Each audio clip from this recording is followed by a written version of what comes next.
এখন গড়িমসি কিসে? আগামী 10 তারিখের মধ্যে জুলাই সনদের বাস্তবায়ন আদেশ না হলে ঢাকা শহর অন্তর্বর্তীকালীন সরকার আমাদেরকে দাবি আদায়ের আন্দোলনের রাজপথে নামতে বাধ্য করেছে।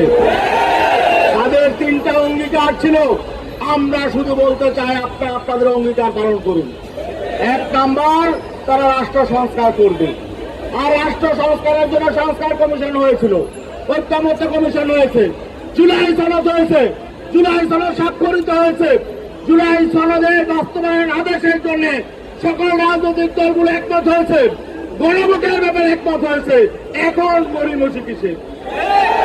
আগামী 10 তারিখের মধ্যে জুলাই সনদের বাস্তবায়ন আদেশ না হলে ঢাকা শহর আমরা লোকারণ্য করে সমাবেশ করবো ইনশাল্লাহ।